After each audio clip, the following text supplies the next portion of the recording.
Angga dhiirti dhuftuu tara saaragaa janjang. Dhiirtiin harka qayyelliin numa jirti. Baay'inii jechaa dubbiin arraba sirnaan caalu ni darbaa jee. Mee ati maaltu si mul'ata waan kanarraa? Qawwee itti qabatee agareetiin jira. Gaafa abdii raggaasaa asiitiin itti naqamee ture san wayi bareessee turte. Ati miidhaa dubartiirra geessuun malee miidhaa dhiirarra geessuuf dubbattu immoo Na argattee hainii siisanii bahee jettee yaaddamoo Hofoosaa keessa qara tokko jira. Shimarree jee na hudhe. Shaadaan qabadamoo niin iyyamu. mudannoo addaa isaantiin qabdu akka nu qoodu barbaanna mudannoo addaa. Tattaaffii nasiyaafaadhaaniin qaamni amma aangoorra jiru kun aangoo harkachuudhaaf carraa harkateef takka nasiyaan harka keessaa qabdi ture.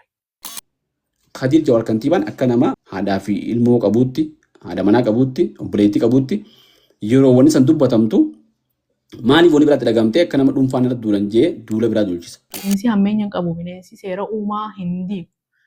Bineensi haa wal nyaatu, haa wal miidhu malee waan akkanaatti nuti bineensa caale. Mee hawaasni kun maal sirraa eegaa? Fakkeenyaaf Ajjeesaniitis lubbuu sii taphates qabri keessa gattu tuffachuudha. ganni keenya ni qaba tanaafuu nuti irraan kaan. Aartiin lubbuu qananii. Namoonnummaan miidiyaa irratti haqa isii dhimmu kunu ifumaafuu obboleettii isaanii, haadha mana isaanii, haadha isaanii, ijoollee isaaniitiif wabii ni qabanii. Mallee ni gaafannaa, borullee ni gaafannaa. Miidhaan dubartiirra geessu maal faadha? Kanarra ustaaza tokkotti yoon dhaqee roorrooti yan himanne maali ustaazummaan isaa? Miidhaa dubartii kanaaf wanni sababa ta'u maal faadha? Haqaa. Mee qaamummaan itti haqa bira barbaadanuu hafeettee ni adda?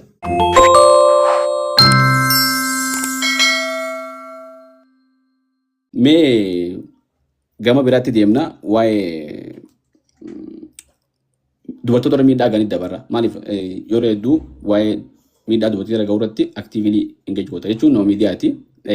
Miidiyaa irra jirtutti dura irratti jechuun mirga keetitti aansitee mirguma dubartii dubbachuu qabdus wanni eegamu. Namni tokko wooma keessi jiru san tafakkaatu san mirga san eenyummaa keessatti dhaabbatta. Fakkeenyaaf Oromoon mirga Oromoo guutuu akka saba tokkotti namni musliimaa amantii isaatiif namni amantii biraatti akkasumatti namni Itoophiyaa akka biyyaatti namni Afrikaa akka warra Afrikaatti namni Awurooppaa namni Eeshiyaa akkasitti namuu aayidentii isaatiif quuqama. Akka dubartii takkatti miidhaa dubartoota irra gaan hedduu agarta. Keessaafuu tasirnaan gaanii fi tasirnaan ala gaanis jechuun sirnaan mootummaadhaan caasaa mootummaatiin gahu. San keessaa takka dhiyeenyatti hedduu ture dirree dhawaatti waan waggaa takka dabree jira. Obboleettii Nasiyaa Asiyaatti ilmoo ulfaa ji'a jaamoo kana ga'e lakkoo osoo godhaa qabdu haadha ilmaan lamaati rasaasa ajjeefamte waan sana irratti duula qindaawaa deemu ture miidiyaa irratti sagalee taa'aa turte. Mee yeroo waan akkasiin agartu wanni sun mul'atu maali?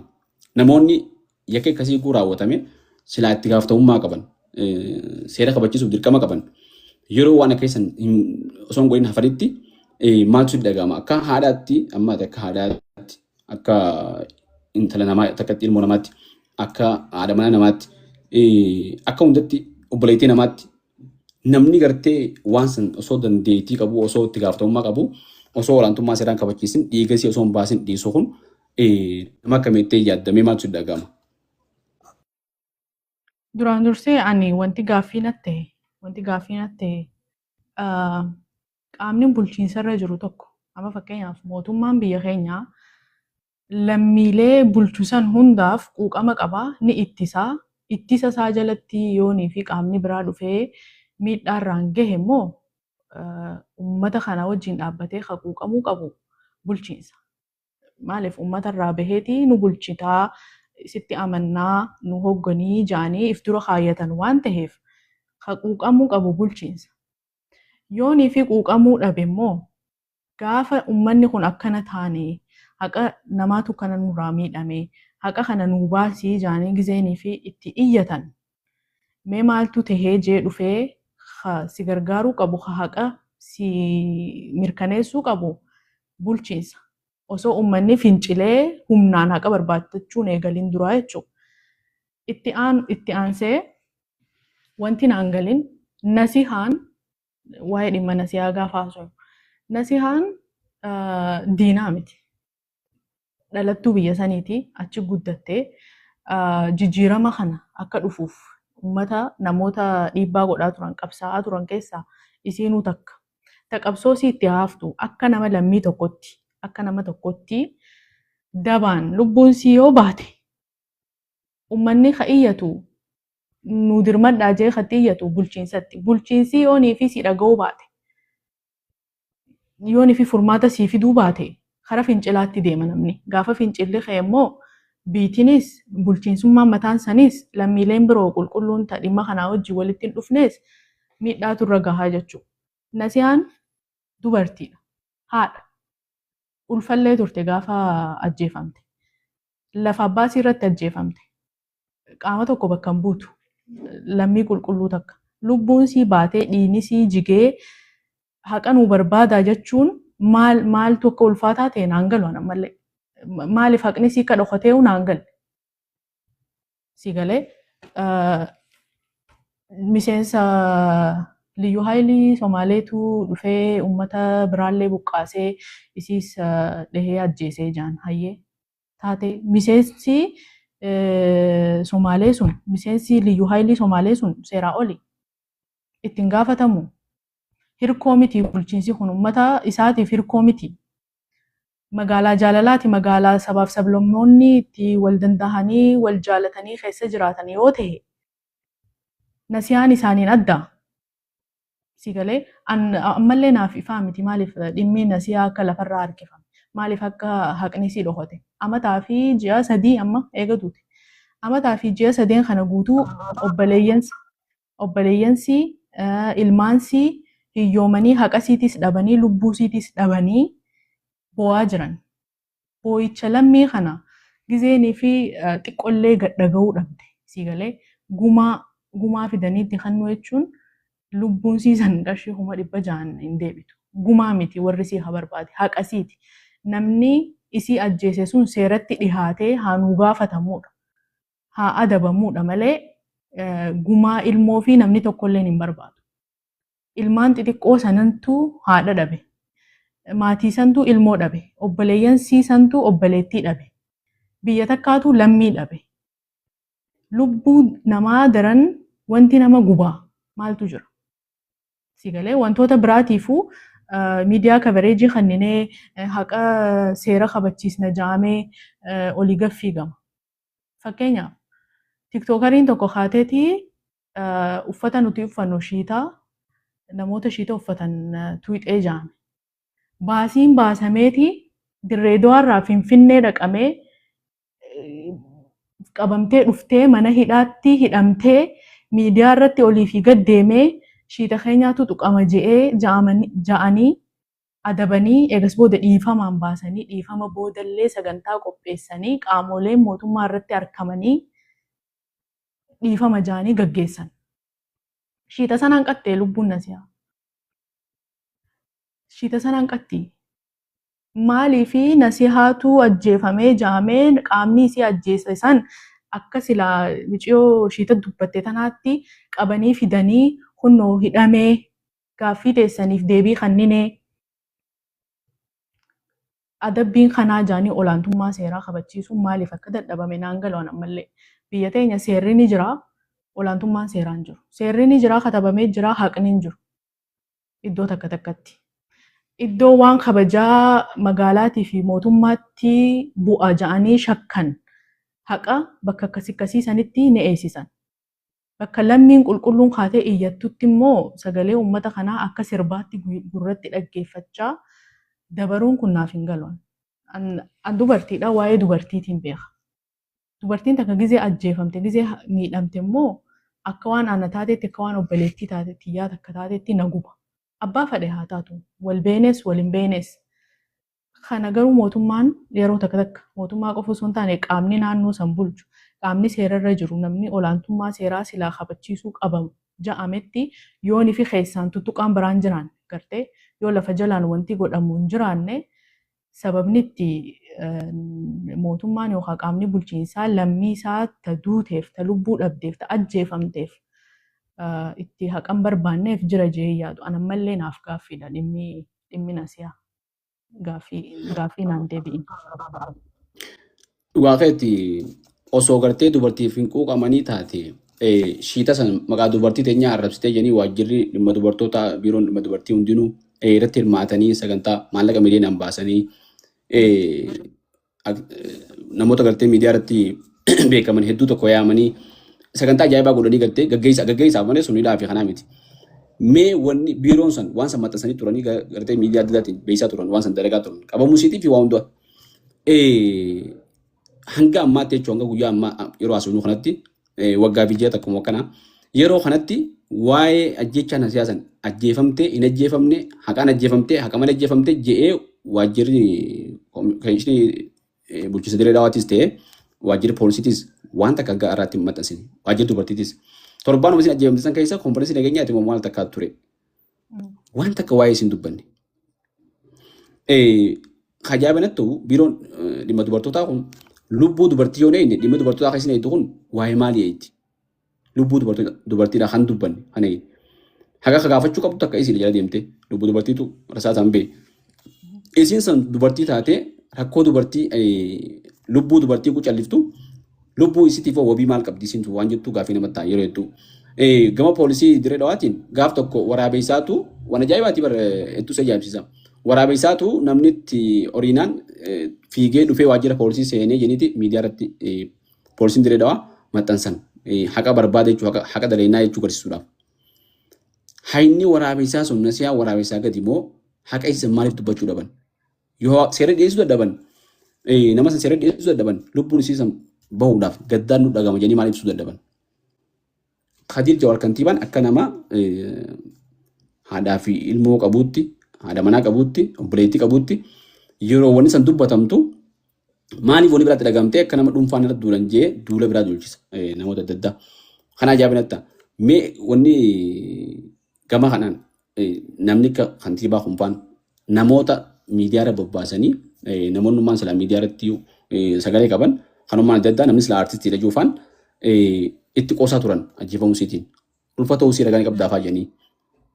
Dhugaadhaan wallaahi yoon footoo isii gartee an footoo san gaduun baafne footoo mataan isii akkaataa itti dhawame san namni jetti footoon dhiigeen sirraa bakka dhiinitti gannaa qabsan hundi namni jetti footoo san namni ilaaluu hin danda'u sigaltee dubartii ulfaa jechuudha. Warra nasiyaa maatii isaanii durirraa hin beeka gaafachi biibichittiin baradhee yuunivarsiitii ni hin beeka maatii gartee qabsoo keessatti gumaacha olaanaa godhaa ture nama isiin tun jajjabaattee maatii jiraachiftu ilmaan lamaanii fi mana isii danda'e jechuudha.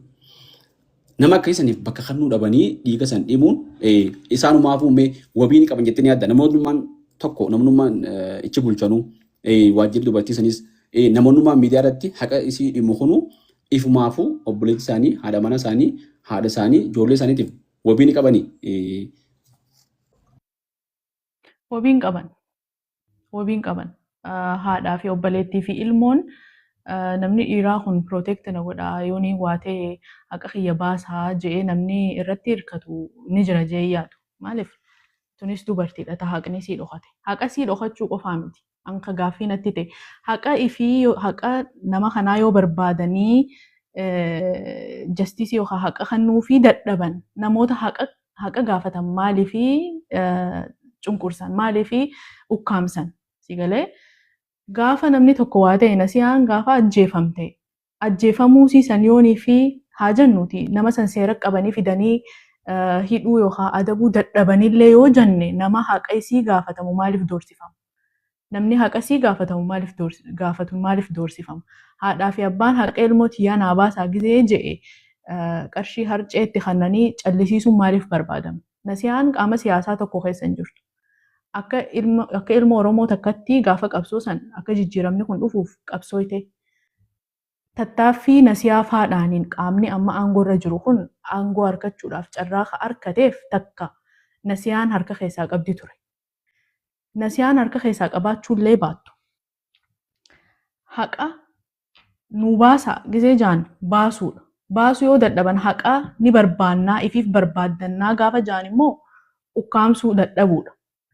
Dhiibbaan irra jiru anama akka yaadutti dhiibbaa wayiitii jira bakka qaamnummaan haqa silaa irra barbaannu kunuu waan sodaatu qaba. Naf fakkaatti. Waan sodaatu qaba. Yoo waa sodaachuu baate ajjechaa nasiyaa dila namni waggaa fi akkana iyyuu kana biiroon dhimma dubartiitii fi daa'immanii dhimma kana yoonii fi itti dhimmamee akka dhimma isaatti haqan barbaanneef wantummaan achi taa'uufuu maali? nageenyaa fi maalii fi feestivaala barbaada namni haqa barbaada nageenya barbaada. Wabii godhannee gaaddisa isaanii jala taa'uu barbaanna malee gaaddisa isaanii jalatti reebamnee ajjeefamuu keenyaafis haqa dhabuu jechuun waan biraati tun. Qaama wayiitii duuba jira yookaan waan sodaatan qabanii yookaan waan haqa kana ciisanii qabanii irratti didaniifi jira waan naaf hin galle ammallee. Nasihaan lubbuun nasihaa haqa dhabdee nasihaanis haqa dhabdee ilmaan isiitiis haadha dhabanii ulfallee turtee ulfa ji'a lama ulfa lakkuu ilmoo lama sun hundi waliin dhabamee akka nama titichi irraan duunetti gabbahanii waa'ee nageenyaa waa'ee guddina biyyaa waa'ee haqa olaantummaa seeraa ibsuu magaalaa jaalalaati magaalaa sabaaf sablammoonni keessatti wal kabajanii jiraatanii jechuun rabbi sodaachuu dhabuudha. Duraan dursee rabbi sodaachuu dhabuudha itti aanee uummata kana uummattuu ilaaluu dhabuudha. Tuffiidha kun. Yookaan ifa godhuudha. Sababa kanaa fi haqa barbaaduu hin dandeenye nama kanaa seeratti dhiyeessuu hin dandeenye jechuudha. Yookaan immoo haqa uummanni gizee gaafate haqa baasuudha. Wajjin uummata wajjin wal qabatee haqa barbaadu wanti irra jiru. Dhugaan jirtu wanni godhamu qabus kanuma akka namoonni miidiyaattis gartee namni gargaraaf buluu namni maanta faarsee bulaan baanan sun heddummaate anyway wanni haqa dubartii takkaa haqa dhabdummaan bakka takkaa haqa dhabdummaa bakka hundaati jedhanii bakka takkatti gartee haqa dhabdummaan oguu raawwatamtee cal jettee guyyaa si bira geessu hin beektu nama tokko irratti lubbuun nama tokko hara malee baatee haqas nama sanii son dubbanne gartee lubbuu teessu sodaadhaaf miidhaan irra geettee cal jettee dubbachuu dhabuun teessuun siifuu sodaadha. Inni achi bade san inni keessis baduu mala lubbuun fiixee akkasii jechuudha. Mee tana haqa rabbi haa baasu tattaaffii immoo dandeenyutti namni miidiyaa jiru kun hedduun itti jiranii hin dhiifnu. Mee gamta biraatti dabarra. Haati manaa yookaan jaalalleen aartistii Andu'aalam duutee turte.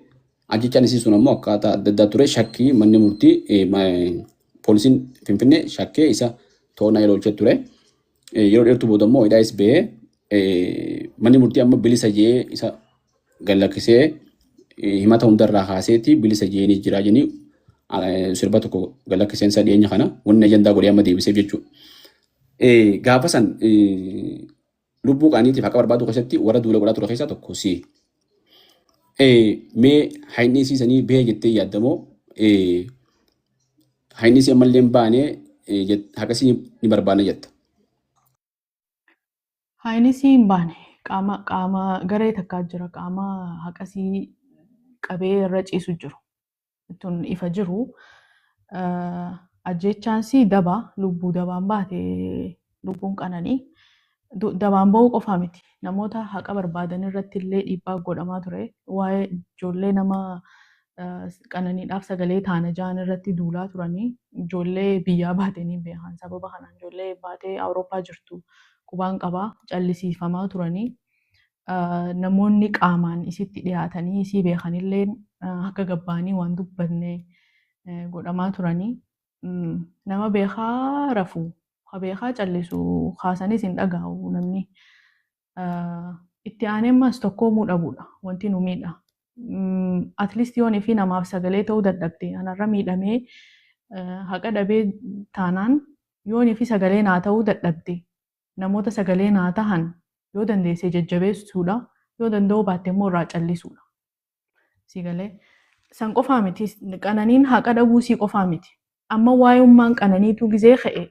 Sitti duula namni hangi ta'e tokko maaliif akka ta'e naan galuun abbaa ilmoo fi dhabeetu haqa miciyootii yaanaa barbaada Oromoo adaraa jee afaan Oromootiinis afaan Amaaraatiinis haqa ilmootii yaanaa wajjin barbaada gizee joo abbuma kanattuu duuluu jechuun maal jechuudha. Namni shakkamu abbaa manaa siiti yookaan jaalallee siiti nama isiin wajjin jiraachaa turte kuni. Saayinsii biraan qabu barwaan ergaa dhokataa biraan qabu.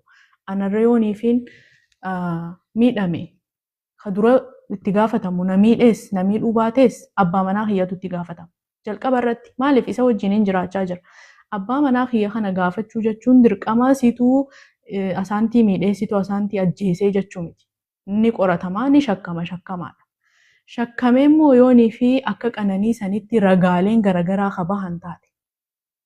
Foddaa caccabxe san, dhiiga mana keessatti argame san, akkasitti tumamtee suuraalee siita boodarra baatee agartee jirta jeetii yaada. Fuulli kun hundi dhiigee itooyitee haga nama biraa fakkaattutti micciyoon san yoo miidhamte namni shakkame kun isaa miti yoo ja'ame hayyee eenyutu waan kana godhe. Namni isii wajji jirtu kun isiin miine yoo ta'e hayyee nama miidhe fida. Ragaa biraan barbaachisu obboleessisii xiqqaan bahee qawwee itti qabatee agareetiin jiraa jedhe. Isarrattis duulamaa ture. Isa callisiisuudhaaf gartee waan biraa keessa kutee akkamitti afaan Amaariffaatiin dubbattaa jaamee irratti duulamaa ture. Afaan Amaariffaa miti afaan shimbirrootiin yoo haasee namtichi kun afaan barbaadeen haasa'u mucaan kun obboleettiidha dhabee haqa obboleettii barbaadu jira. Yoonii fi haqasii mul'isuu baatanillee namoota haqasiitiif dubbatan callisiisuun maaliif barbaadame tokkoffaa. Waa'ee qananii dubbachuun qananiin ajjeefamtee jirti haqasii nu barbaadaa jechuun Andu'aalam dhabamsiisuuf yaaduu miti. Andu'aalam weellisaa jabaadha jabaadha. Namoota aartii Oromoo fuulduratti bakka guddaan gahan ammallee karaa hedduu tarkaanfachiisaa jiran keessaa tokko tokko. Aartiin lubbuu qananiin caaltu. Aartiin lubbuu dabaan dabarte hin caaltu. Haqaa qananiidhaaf ammallee ni gaafannaa, borullee ni gaafannaa. Andu'aalam shakkamaadha. Andu'aalamii miti namni waan kana godhee yoo jaame nama waan kana godhe qabanii seeratti nu dhiyeessuudha. Garuu ragaaleen deemtee wanti isin garsiistu Andu'aalamii sagalee qananii lubbuu dhabdee haqas dhabdee warrinis ilmoo dhabanii nagaya dhabanii bakka haadhaa sanitti filaalaan har'a yoon fi ilmoon ta'e waa taate yoo namni kun uummanni ka'ee haqa na wajjin barbaaduu baate qaamnin haqa naa baasa jee qaama seeraatti gizeen ol iyyadhe haqa kiyya yoonii fi nama lubbuu isii dhabamsiisee wajjin tahanii na callisiisan taate maaltu kanatti dhagahamuu danda'u tilmaamuu hin danda'u.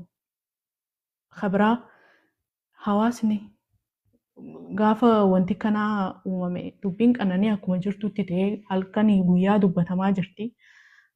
Akka jirtutti tahee gaafa dubartiin takka miidhamte, gaafa lubbuu dhabde, yoo reebamte, yoo tumamte, waan biraatii miti sababa saniitiin yoo fayyaa sammuu dhabde, hawaasni qaama miidhamaa wajjin ta'uu qaba malee as deebi'anii akka qananiitti baga duutee lubbuun dabaree jirutu caala ja'anii waan namarraan eegamne. Lubbuu dhabamtee fi qabrii jirtutti deebisanii duuluu maqaa balleessuu jalqabumaa akkanatti itti roorrisu maaliif wajjin taate dhiibbaa isiin keessa turte hin beeknu nuti. Sigalee waan miciyoo tana qabee achi keessatti osoo tumamtu osoo ajjeefamuudhaaf qawween itti qabamu dhiiga san hunda osoo irraa yaa'u osoo akkasitti dhahamtee dhiitooyitee nama biraa fakkaattu maaliif akka mana san keessa turte maaliif akka nama kanaa wajjin turte. Waan beeknu hin qabnu ol jettee nutti himtu isiin. Kanas ta'e sanii miidhamtee jirti. Victim blamingii silaa dhaabe hawaasni keenya bakka nama miidhame qeequun waan hin fakkaanne. Waan qabee isii achi keessa tursiiseef isii fi rabbiitu beeka. Amma garuu ka dubbachuu qabnu lubbuu isii tabaddee tanaaf haqa barbaaduu fi warra maatii ilmoo isaanii dhabe kanaaf haqa kennuu gartee lubbuu isiitis dhabanii haqa isiitis dhabuu kan taane haqa kennuu irratti fuulleeffachuu osoo qabnu akka waan waa'ee qananii dubbachuun nama dhuunfaa shakkamaa irratti duuluu tahetti as deebi'anii nama miidhame komachuu takka lammaffaa wantummaan dubartiin bakka miidhamaa jirtutti itti haftuufuu afaan namaa sodaadha tokko afaan namaa sodaadha. Haati manaa takka yoo mana keessatti reebamtu taate reebicha abbaan manaa isii reebu san daran yoonii fi namticha kanaan adda bahe heerumtee baatee naan ja'anii iccititiyya dhagahanii akkana naan ja'anii haadha abbaan kiyya nan qeebalanii maqaa nu balleessitan nun ja'aniidha. Takka ammas dubartii miidhaa jala qabdee teessuun. Kabraa ammas kana ajaa'ibe wallaahi sammuun tiyya na fudhachuu dadhabde. dubartootuma akka keenyaatiitu lubbuun qananii baddee koomentii jala dhufanii baga duutee kaduu irraa jirutu caala jechuun obboleettii isaaniitiif dhiiguu dadhabuun maal yaadanii akka isaan waan akkasii barreessanii fi dubbatanuu na dhiba. Dhiiraan jaalatamuuf yoo ta'e hin jaalatamu namni dhugaa rabbi atteenshinii barbaade yoo ta'es kun gara jabeenya baalagummaa agarsiisa malee saala kaan birattis dhiira birattis jaalatamummaa fiduu hin qabu. Waliif tumsuu hangan eegalinitti, waliif dhiiguu hangan eegalinitti, sagalee walii ta'uu hangan eegalinitti. Wanti kun maaliif akkana ta'e haqa obboleettii teenyaa nu baasaa jennee tokko taanee afaan tokko dubbachuu hangan dandeenyetti roorroon tun ittuma fufti.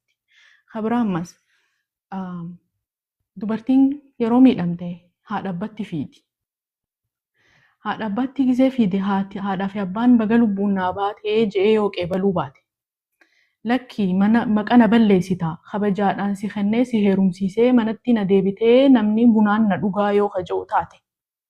Lubbuudhaan dhabamuu dubartii keessa haadha abbaanis harka qaba takka. Lammaffaa qaamolee seeraa. Qaamoleen seeraa gaafa dubartiin takka dhuftee itti iyyattu rakkattee rakkoon irra geenyaan itti roorrifamnaan dhuftee dubartiin san isinitti iyyatti malee jaarsummaa isinirraa barbaaddeetii miti. Walitti isin araarsina jettanii araarsuun boru akka duutu godhuudha. Roorroo san keessatti dhoorkuudha. Itti aanee abbootii amantaa. Abbootii amantaa ustaazota 2 moo 3 kaniinan TikTok kanarratti agare. Dubartiin heerumtee baate dubartiidha. Sigalee akka waan heerumtee roorroo diddee bahuun san kabaja dhabuu akka taateetti. Baay'ee heerumni Indi goolii namaati jireenyaaf bakka goolii isa dhumaatii miti. Hireen yoo si tolte ni heerumtaa ni fuutaa wajjin jiraatta. Hireen san yoo si dabde eega bultii keessa seente yoo si dabde moo lubbuu tee qabattee baata. Qaama kee guutuu qabattee baata. Ilmaan kee roorroo san jalaa fudhattee baata. Gizee baate immoo hawaasa goosh baga baate lubbuudhaan baate. Siin ja'u dhabnaan rakkoodha. Kabira maal jemmaas dubartiin osoo heerumin waggaa 22-23 keessa dulloomtee maal heerumti. Akka dubartiitti yeroo miidhamne akka haadha abbaatti namni itti fiiguu dandeenyu abbootii amantiiti. Yoo haadha abbaan illee nu dhiiban abbaa kiyya jiyaan irra ustaaza tokkotti yoo dhaqee roorroo tiyyan himanne yoo nan ittifne maali ustaazummaan isaa? Sigalee dubartii kanatti jechaan miidhuunis roorroo keessatti hambisti. Qeequun waa hunda gateetti dubartii irra dhiibanii qeequunis dubartii roorroo keessatti hambisti. Qananiitii fi booniitii fi kun miidiyaa irratti baheef dhageenya malee kan miidiyaa irratti hin baheen kumaatamaa jira. So dubartiin takka roorrifamtee lubbuu dhabuu keessatti dubartoonni akkasii gahee qabanii haadha abbaan gahee qaba. Abbootiin amantaa gahee qabanii hawaasni isin keessa jiraattu gahee qaba. Qaamoleen seeraa gahee qabanii namnummaan itti roorrisu sanuu gahee qaba. Namoonni hangi kun mirga dubartii hin eegan taanaan lubbuun ammas badaatuma deemti. Qananii hedduutu jira ammas qananii hedduutu dhufaas ammas. Waan ajaa'iba natti keessa abbootii gadaati. Abbootii gadaa manguddoo warra jiran. Yeroo gartee egaa maatiin qananii abbaa isiitii fi obboleessinis dubbatanii kana booda warri gartee afaan amaaraa dubbatanii irra duulan kun ammoo baga duute fayyasuma jira namoota gurguddaa wanta jiran. Namni immoo afaan alagaatiin eenyu barreessee dubbate Fayyisaa Lalisaa fa'aadha nama gartee sirni ammaan tana jiru sirna isa bakka bu'u ta'uu mala. Namni gartee dubartiin takka an akkatti jaartiin isaa haati mana isaati biyyoolleen isaa Fayyisaa Laltuu naan galu dhugaa baga duute inni jiru afaan kanaan gaafatanii gochuu jaartiin isaa san yoo ta lubbuun qabi taate malee lubbuu qabaatte lubbuu sii baafachuu qabdi jechuudha. Gatiin qabu lubbuun sii illee akkasuma jechuudha. Akkasin ilaaluu bareeddu. Abbootiin gadaa manguddummaadhaan finnaa gumaadhaan finnaa jedhanii taseeraa gartee akka seeraatti akkasumatti ukkamamte manguddummaa eegalanii turan. Manguddummaa sana keessatti abbaanis gumaan sirnaan akka gosaatti wanta hin taane ajaja keenya fudhachuu didee jedhanii ibsa waan kanan takkaa jira. Abbootiin gadaa kunu waan sayyoo dhageessillee hin beeku. Tartiiba gartee gosaan akkaataa silaa gumaan fudhamutti abbaan hin deebifanne maal jedhanii jechuudha. Wanni akkasii sun biyya teenya keessatti haqa ukkaan sun hangam takka akka deeme nama agarsiiftu mee fakkeenyaaf namummaan haqa irraa eeganuu akkuma teette abbootii amantii, abbootii gadaa, manguddoo, namoota baratan, namoota sila beekama jennu, namoota influenshaal ta'an, namoota qaama haqaa keessa jiran kana hogguu qaamnummaan kunuu qaama haqa ukkaamsu ta'e, qaama beekamtiif dursa kan nu ta'e, qaama maallaqaaf dursa kan nu ta'e mee qaamnummaan itti haqa bira barbaadanuu hafeettee ni adda. Hin hafne. Waan gaaffii qabuu miti. Abbaan qananii gumaa osoo hin taane haqa ilmoo isaa barbaada. Namni shakkamee qabamee amma bilisa jaamee beekuni hojiitti haa deebi'u. Araaramaa jaameeti sagantummaan sanuu qophaa'e. Lubbuu qananii caalaa hojii tunii fi jireenyi inni fuuldura qabaatu akka irra caalu hubanne. Dhugaa dubbachuuf haqa dubartii sila abbootii gadaa moor nama qaama miidhame kanarratti lubbuu badde tana bira dhaabbatanii gama lachuutinuu osoo hin golisin gartee qaama walaba tahanii jidduu ta'anii qaamni seeraa haqa qananii kana yoo baasuu dadhabellee haqa ilmoo teenyaa nutu baafata jedhanii itti dabaruu qaban malee miidhamaa fi nama miidhee jidduu osoo haqni hin bahin walittiin isin araarsaan hin taatu. Yoo araaramanis jidduudhaan qulqullaa'eeti wanti hundi yoo qananii inni hin ajjeesne bilisa jaame nama ajjeese fidaniiti. If ajjeesteeni if hin ajjeestu. Akkasitti if hin dhoytu. Yoo if ajjeeftellee haa jennuuti. Yoo if ajjeeftellee sababni eenyu? Sigalee anamma ka'ee har'a if ajjeesuu hin danda'u yoo waan tahin. Qaamni akka isiin if ajjeestu dhiibbaa godhe san eenyu? Itti aanee ragummaan bahaa ture san keessattuu akkasitti tumamte san keessatti namni abbaa manaati jettee isii wajji jiraachaa turte yoo qaamni biraatillee akkasii godhe maaliif protecting godhin? Dipireeshinii keessa turte xiqqoo akkana rakkina sammuutii fi kana maal godhe furmaata? Yaalchisee dipireeshinii san keessaa baasee akka isiin murtii akkanaaf irratti hin gooneef maaliif nama suicidal risk ta'e nama akkanatti yeroo hedduu if ajjeesuudhaaf if fiiguu kana yookaan teeraappii geessitaa yookaan ni eeydaa yookaan immoo ni ittifta waan isa miidhurra yookaan waan dipireeshinii keessa isa galchu sanirraa ittifta. Ittisee namni sun hin ittisne. Abbootiin gadaa kun hundi ragaan osoo lafa jiru, miidhamuun sii osoo lafa jiru, ajjeefamuun sii osoo lafa jiru, ajjeefamtee haqni dhabamuun isaa osoo lafa jiru walitti araarsinaanuu jalqaba waan hin fakkaattu. Yoo walitti araarsan immoo qilleensa jidduu sana jiru qulqulleessanii yookaan nama ajjeese san fidanii yookaan shakkamaa kan hanga dhumaatti jala deemanii haqa baasaniiti malee namni kunis bilisa qananiinis duutee jirti ajjeefamtee jirti qaama ajjeese hin beeknu if ajjeestee ja'anii akkanatti dubbii gubbaa uffisanii dabaruun tun tuffii haadha abbaa siitii qaban tokkoffaa itti aanee tuffii uummataa qaban. Uummanni dilli justice for qananii jiru kun trendii miti chaalenjii ta'eetii miti justice for qananiin dhugatti haqa barbaadeeti namni kun. Haqa namni barbaade kan ammoo ragaan kunuuti ragaa kanarratti hundaa haqa siinuu kannaa gizee jaallakki haqa isiniin kenninu abaluunis bilisaa walitti araaramaa jechuun waan hin fakkaanne. Abbootiin gadaa fuuluma duraafuu akka dubartoonni yoo miidhaman itti kara isaanii fiinee gaaddisa teessan jala nu dhoofadhaa nu ittisaa akkan jennee nu godhan. Dubartiin takka gizee hofoo uffattee ni yaadattaa hofoo uffatte moo haadha abbaa manaatiif ajajamuu diddee jaanii mukatti hidhanii tuman takka. Abbaa manaatiif ajajamuu dhabuun sii yoo akkasitti sii tumsiise. Sigalee abbaan manaa siisan gizee itti roorrisee ajjeesu. Maal godhan? Maali tarkaanfiin isaan fudhatan? Araaramaa miti.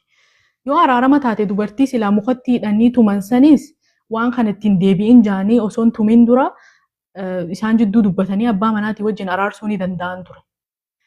Abbaa manaa siitiif ajajamuu dhabuu siitiif qabanii yoo akkasitti tuman abbaa manaa haadha manaa ajjeeseef yookaan immoo akka isiin duutuuf sababa ta'eef immoo maali furmaanni isaan lafa kaayan? Sigalee seera akkamitti karaa haqaatti nu jijjiiranii nu bulchuu jiran nu bulchan jenneeti namoota kan waggaa 8 aangoo walirraa fuudhanii waliin nu bulchaa jiran jechuudha. Akka Oromootti abbootii gadaa yaammanne yoo ta'e maali nu jalaa oowwaatan isaan?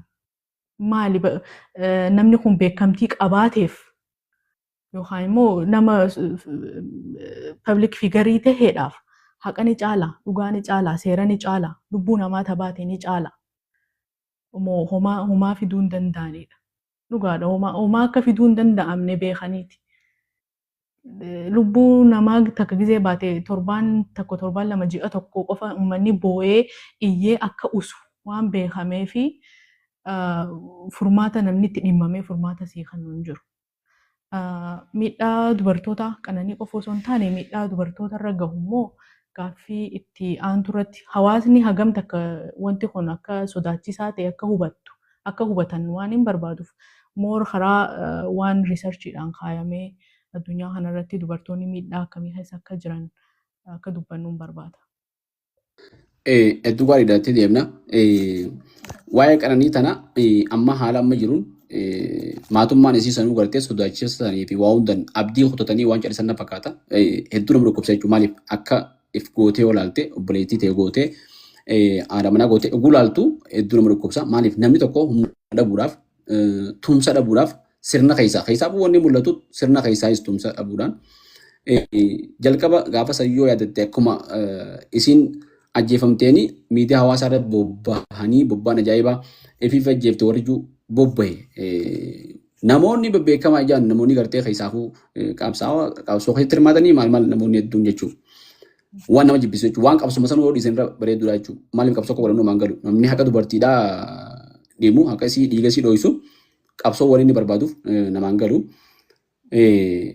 Sanbooda immoo waan takka tan namni qalbii ilaaluu qabu. Walleen isaa tasan dura osoo isin ajjeefamii baasee fi ta'a amma leengadda baasituun anaaf nama gartee aartistii fi ilmoo wallee ta'uu baadhus akka circumstantial evidence jedhanii ragaa gartee naannawaa jira. Akka ragaatti shakkamuu wayyaa isaa jaalalaa jee siidhiisuu wayyaa jee sirba san duraa keessatti maal jechuudha jennee xiinxaluu qaban akka yaada kiyyaatti jechuudha sun laalamuu qabdi. Wallo namni biraa barreessu namni biraa manajuu sun waan biraati. Yaada fa'a namaa kananitti namni kasi barreessa. Kun ammoo waan qabatamaan isa irra ta'uu mala. Maaliif yoo sirbi sun qabatamaan waa'ee isiidhaa ta'uu baate waa'ee isii ibsuu baate sirbi amma dheengadda baase kun waa'ee eenyuuti? Kaboodaa kun. Maqaa qananii jiru jiru kana keessaas san keessas maqaa qananii jiru jiru. Kanaaf wanni kun akkamiin ilaaltaati jechuun kaduraa san keessatti hinaaffaan isumaatu jaalattummaan hinaaffaadha jee loojikii biraati san. Hinaaffaa jaalaa shakkamuu wayya jee kanaafis shakka jee hunda dubbate. Sirba san keessatti. Hammaa kana keessatti ammoo gaafa wal agar dura maal waliin mari'annee gaafa wal barru maal fa'aa wal gaafannee jee ulaagaan kaa'an. Namnummaan kamiyyuu ulaagaa inni kaatu wajji jiraannaadha malee wal galaafannaa miti. Hanga beeynutti jechuudha. Waan gaafatuu dhabee isin deebisaa kan inni jecha waan gaafatan fakkaata. Karaan fagaatus dhufuun kun oolu gaafa isin siimaa waan ormi juu jeen. Waan inni jiru tuun himna silaa namni biraatu waan inni jiru san isii himuu qaba malee wanni inni himu maaltu hafe. Maaliif viidiyoo inni asii tokko yoo agarte amma dura ifimee jira waan san keessatti. Isii wanta dhuyidii harkaa qabdu hin nama biraatiin takkaasa jee biraa gabbee gurra deebi'ee immoo itti darbitee jee. Akkamitti nama alagaa kan biraatu yoo ta'e isaa agartee lubbuu ajjeesuuf yaalii godhu jiru. Isaa waa dhugu harkatti agartee osoo harkaa fuutee osoo waan san biraan fuune yookaan isa san manannee inni biraa ol deebita nama yaamuudhaaf maal godha namni sun guyyaamte. Ati kabira jiruu fuutee osoo hin deemneen maal jawaan san keessatti ajaa'iba waan sitti ta'u. Akka nama namaatti anis yeroo sanitti immoo mufadhee maal ta'e jira yeroo sanitti jee dubbate. Akkana jechuun beekaa akka dhiisee deemee jechuudha. Si galee amma wallee ammaa kana keessatti illee ajaa'ibaa bara. Baay'inii jechaa dubbiin arrabaa sirnaan caalu ni darbaa jee. Arrabaa isa laalessisu jira amma isii osoo hin ta'in isa waan namni amma jiru kana arraballee miti waan namni jiru akkasii barbaadu jira. Kanaatu isa laalessisu jira jechuudha isii osoo hin ta'in akka nama mul'atutti. Mee ati maaltu si mul'ata waan kanarraa? Dubbii kanarraa wanti naan hubadhu dhugaa ukkaamamtee qabamtee dhugaa ifiif bahuudhaaf ittifachuu jirtu. Gartee ragaaleen karaa isaatti harka quba kana qaban akkuma jirtutti ta'ee dubbii isaatu deebistee isumattuu quba qabu jirti jechuudha. Waa'ee sirbaa an tokkoffaa gaduu naan kutu. Namni haati manaasaa jaalalleensaa dura ajjeefamtee lubbuudhaan hin jirre waggaa tokko keessatti waa'ee sirbaa ni yaadaa ni sirbaa isiidhaaf ergaa himaanii natti hin fakkaatu. Tokkoffaa sirbuma kanaa gisee daree dubar walalootti cinqamtee yadalootti cinqamtee kilippii waraabuufuu bakka filattee nama filattee piroodakshinii waa hedduu jiraa mire san hunda namni haati manaasaa jalaa duute mooraalii akkamiitiin piroosesii dila kana hunda deema. Walalootii fi jechoota isiin je'ee san akkuma jirutti ta'e jechuudha. Ka jalqabaa sun kallattiidhaan isiif ja'amee isiif ja'amuu baatee ragaan qabnu garuu ka lammaffaa amma beekun haadha manaatiyyaaf yaadannoo haanaa ta'uudha. Sirbii ja'ame kun jechuudha. Haadha manaa lubbuudhaan isii dhabuu daran jecha namni namaan jootu nama guba. Akka nama haadha manaa fi dhabee tokkotti haquma isii kana homaan barbaaddanne hayyee. Lubbuu nama abbaa manaa kiyya yoo har'a ka'ee lubbuudhaan akka dabaatti narraa ajjeefame yoonii fi harka keessaa qabaachuu baadhee haqa isii naa baasaa jee maaliif hin waanne seeratti. Sirbaatu lubbuu deebisa. Mee maatuma isii ka lubbuun jiru kanaafuu xiqqoo kabajaa silaa xiqqoo waan akka sodaata akka gartee ilmoo dhabanii ilmoo na wajjin jiraachuu jirtu takka dhabanii ja'amee maaliif hin laalamin haadhaa fi abbaansii akka diinaatti laalaman. Itti aanee arraba namootaatii fi baay'ina jechaarra siitu naa caalaa waan hin fakkaanne. Dhugaa rabbii waan hin fakkaanne haqa gaafa walitti himnu hin fakkaatu. Isiin silaa baay'ina jechaatii fi kana caaltee fi gaafuma sanuu ittiin roorrisu. Yoo namni biraatti roorrisu jiraates isii caalfateetii roorroo san keessaa isii baasa. Sirbiinuu maaliif barbaachise? Jalqabumaa wanti naan galiin. Maaliif barbaachise? Dirqama aartii kana keessatti deebi'uun uummata kanatti as bahatee uummata kanaaf sirba baasuun dirqama. Waggaa keessatti sirba tokko baasuudhaaf yeroo hangamtu namarraa fudhata sirbi tokko bahuudhaaf. Jalqabuma yaada isaa yaaddee dhugaa gootee hojjettee sirbitee yadaleessitee kilippii itti hojjettee moodeelii filattee piroodakshinii dila san hunda keessa bahee faayinaal riizaaltiin isaa yuutuubii irratti uummata kanaaf maxxanfamuudhaaf yeroo hangamtu nama barbaachisa. Yeroo hanga kana keessatti yeroo hangam yeroon inni gaddee haadha manaasaa tadhabeef booyaa ture. Mooraalummaan sirbaatu akka nama fayyaa qabu tokkotti gisee yaadde mooraalummaan sirbaasii dhufa. Nyaanni garan naan deemu yoo yaade waan akkasii yoon yaade haala akkasii keessa jiraadhee yaanni garan naan deemu. Ta'e walalootii fi yeroon dhufeensitti himaatii fi karaan fagaateetii fi tanaan achittu sirbuma jalqaba sirbuma gisee yaadduu sammuun namaa fayyaa qabdu sirba yaaddu. Lubbuun dabaan na jalaa badde osoonii fi haqnisii bakka ittiin arkatin sirbaa miti nyaanni natti hin goru. Sigalee waliin jireenya nama wajjii natti hin goru. Jecha namni naan jiru kana osoo hin tahin lubbuusiiti tadaran na gubdu lubbuusii anatu ka'ee haqa baafata. Dhiiga namaa gisee harkarra si jiru immoo si ififuu si wixxifachiisa. Dhiinii ifumaan baha beete gaafa gartee qabdee irra diddu immoo akkana taati. Moor nama sirbu kana caala immoo namoota akkas eega sirbee booda ka lubbuun jirutu nu wayyaadha je'ee sappoortii ta'uuf gargaarutu waliin haqa qananii irra taa'u jira. Lubbuu baddee tanarra uummata waan kana deeggaruus wajjumaan irra taa'u jira. Qaamni seeraa karagaasii dhabamsiisee haqasii hangammaan baasinis walumaan haqasii irra taa'u jira. Gareen hangitee gareen hanga namoota sagalee tahan ukkaamsanis walumaan haqasii irra jiran. Sirbummaan kunuu nama sammuu qabuuf ragaadha. Mooraaluma qabaatee sirbuunsaa kunuu ragaadha. Akka keessa isaatiin gaddiin, akka dhugumaan irra roorrisaa ture, akka dhugumaan mucaan san tumamaa turte, akka dhugumaan hiriyoota isiitiin adda baafamtee kiiloo irristee miciyoon akkas bareeddu ilillii fakkaattu san deebitee huuqqattee tanamaa keessaa achi baatee nama wajjin kontaaktii dhabdee dipireeshinii baanan sanis yoo dhugaadhaan keessa jiraatte dipireeshinii san hunda keessa seentee hanga roorroon sun deebitee lubbuu sii baasutti hanga obboleessa sii duratti tumamuu fi qawween itti baafamutti hageesse dhugaan akkanatti dirree jirti. Sirbi kunis ragaadha. Haalli namni sun keessa jirus ragaadha.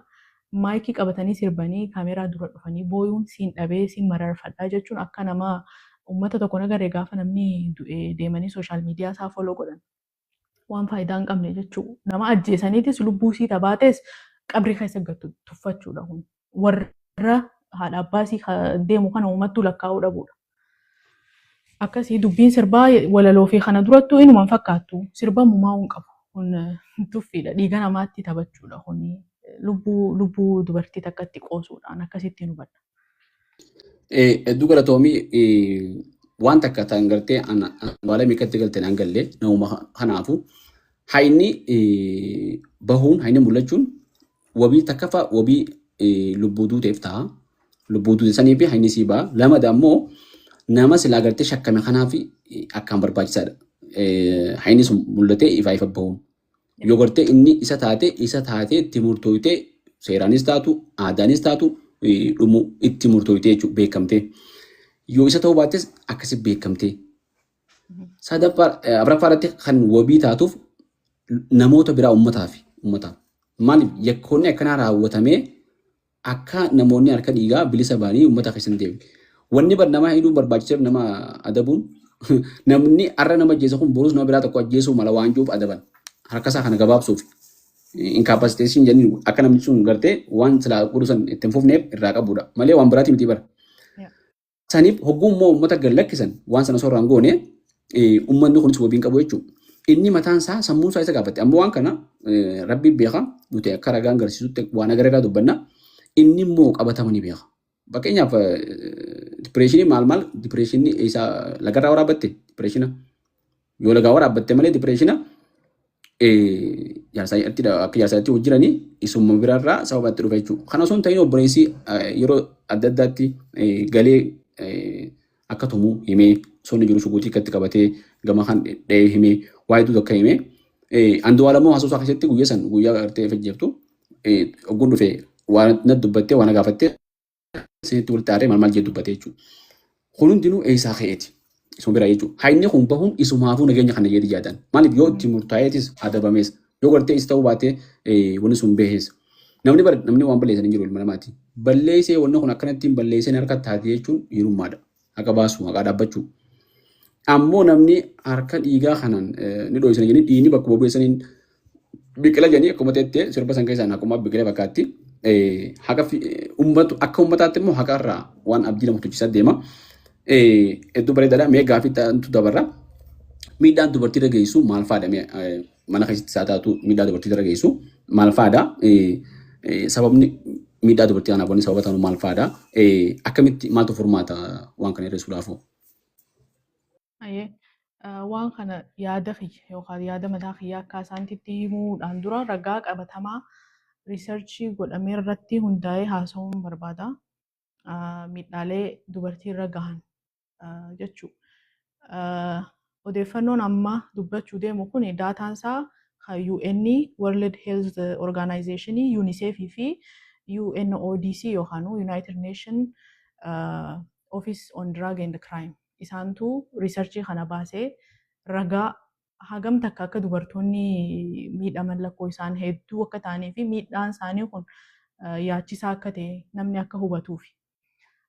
Dubartoonni addunyaa latest riisarchii irratti hundaa'uudhaan lakkoofsi isaanii biliyeena 4.13 addunyaarra dubartoonni jiran. Dubartoota kana keessa approximately percentiin 64 warra umriin isaanii gahee rileeshina keessa jiran yookaan immoo bultii keessa jiran. Isaan kana keessaa percentii 30 ka ta'an yookaan immoo dubartii 3 keessaa takka abiyuus godhamaa jirti, miidhamaa jirti. Nama rileeshina keessa wajjin jirtu saniif yaadi walakkaa oli kun. Isaan keessaa waggaa 1 hanga 2 miidhaa san keessa turanii warri miliqan percentii 30 hanga 50ti. Warra abiyuus godhaman kana keessaa jechuudha. Isaan kun warra miliqee kanaan alatti ammallee warri miidhamaa jiru warra milaqee keessaa hir'isnee warra hafe parsantii dhibbatti yoo yaanne parsantii 70 still abuse godhamaa jira. Keessa jiran miidhaa san keessa jechuudha. Kuni ka dubartoota umriin isaanii gaheeti. Warra miliqan kana keessaa immoo parsantii 20 mental health qaban. Rakkina mental health, depressionii fi dhukkuboota garaagaraa keessa jiran. Ka dubartoota umriin isaanii hin geenye yookaan warra adult hin ta'in tiineejarootaa fi sanii gadi jiran yoo laallu immoo warra sekshuwaalii miidhaan saalaa irra ga'e osoo umrii 18 hin gahin jechuudha. Parsantii 12.5. Kana jechuun dubartoota 8 keessaa takka miidhaan saalaa irra gahee jira umrii ijoollummaasiitti. Kana jechuun lakkoofsaan karaa miliyoona 370ti. Akka addunyaatti kanneen haasa'aa jiru kun. Bara 2024 qofatti dubartoonni daa'immanis tahe warri adaaltii tahan paartinarii isaaniitiin yookaan nama bultii keessa wajjin jiran yookaan nama jaalalleedha jaanii wajjin jiraataniin ajjeefaman 50,000 waggaa tokko keessatti 2024 qofa keessatti 50,000. Kana jechuun dubartoota waraanaan beelaan dhimma nageenyaatiin ajjeefamanii miti. Bultiidhaan jaalala keessa jiraniin nama saniin ajjeefaman akka ajjeechaa waliigalaa ka waraanaa ka beelaa ka balaalee tasaatii wajjin gaafa lakkaa'amu parsantii 60. Parsantii 60 harka namaatiin harka abbaa manaa isaanii yookaan harka jaalallee isaaniitiin ajjeefaman parsantii 60 walakkaa oli. Jara kana keessa haqa meeqaatu harkate? Parsantii 5tu haqa harkate. Parsantii 5tu haqa harkate. Daataaleen amma hime kana odeeffannoolee amma hime kana keessa walakkaa ol Afrikaa keessa. Biyyoonni biraa biyyoonni Eeshiyaa, Awurooppaa, Ameerikaa, Awustiraaliyaa hunkuni parsantii waa xiqqoo qaban. Walakkaa ol Afrikaa keessa jiran. Biyya teenya keessas jiran. Kun ajjeechaa beekame. Ta miidiyaa irrattis seera bira dheexeetis namaan himamteetis sarvee dalagameen ta beekamteetu hangana. Tan beekamin hedduutu jira. Amma qo'annoon jirtu yoo kana taate namni kana wantiin kaaseef amma hangam takka ulfaata akka ta'e dhimmi kun hangam takka yaachisaa akka ta'e akka namni beekuuf. Dubartiin miidhaan isii tokkoffaa maatii ijoollummaadhaan gaafa miidhamnu gaafa waa taanu sodaa takka malee namatti fiidee akka nam miidhamee akka nam tahee jettee itti himatu tokko qabaachuu qabda. Haadhaa fi abbaa. Hiriyaa qabaachuu qabda. Hiriyaa waa hundatti himachuu dandeessu tokko. Itti aanee hawaasni waan kanarratti hubannoo yoo qabaate qofa si gargaaruu danda'a. Dubartii miidhamtee jechuun ati yoo miidhuu baattees dhiira taatee yoo ati miidhuu baattees si laallata. Obboleettii teetirra gaha boru.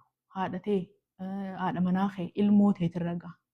Hubannoon nuti qabnu xiqqaa waan ta'eef akkana keessa diippilii seenee nu miidhutti hin jirre. Narran geenye jechuun boru narran ga'u jechuu miti. Narran geenye jechuun miidhaan namarra geesse nan laallatu jechuu miti.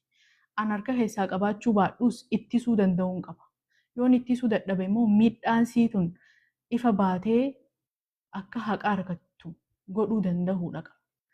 Akka waan dorgommii saala lameen jidduu jiru tokkotti yaada namni. Dubartiin miidhamte jechuun dhiiratu miidhee dhiiratu situ kana godhee jaanii akka waan qubatti qabanii takkatti namni ka'ee sagalee namaa ukkaamsuu miidhaa dubartiitiif miidiyaa kabareejii kannuu dhabuu haqa barbaaduu dhabuu qaama tokko sodaattee haqa namaa dhoksitee irra taa'uu sappoorti siistamii dhabuu kun hundi daataan kun boru. Odeeffannoon amma hime kun boru daran dachaadhaan akka dabalu godha. Dubartootaaf immoo nageenya fayyaa sammuu keetii miidha taanaan qaamaan fiizikaalii abiyuuz si godha taanaan riileeshinii ati keessa jirtu yookaan bultiin ati keessa jirtu si miidha taanaan maqaa heerumtee baatee yookaan walii kanii san daran lubbuu teetii si yaachisuu qaba. Fiigi Haadha abbaan immoo gaafa ilmoon miidhamtee isinit dhufte maqaa keessan daran lubbuusiitu gatii qaba. Maqaan keessa waa takkan ta'u ji'a tokko namni isinit dubbata. Isin garuu ilmoo teessan ta lubbuu qabdu ta lubbuun jirtu qabattanii rakkattanis wajji rakkattan milkooytanis wajji milkooytan. Lubbuu dubartii kabajaa wajjin hin qixxeessinaa. Maqaa keessanii wajjin hin qixxeessinaa. Daa'imman xixiqqoo an ilma namaa qofa nagare seera uumaa cabsee daa'ima xixiqqootti waan akkasii yaadu. Leenca guddaa tokko leenca ilmoo amma dhalattetti waan akkasii hadriqiidhaan gudeedu takka agarree.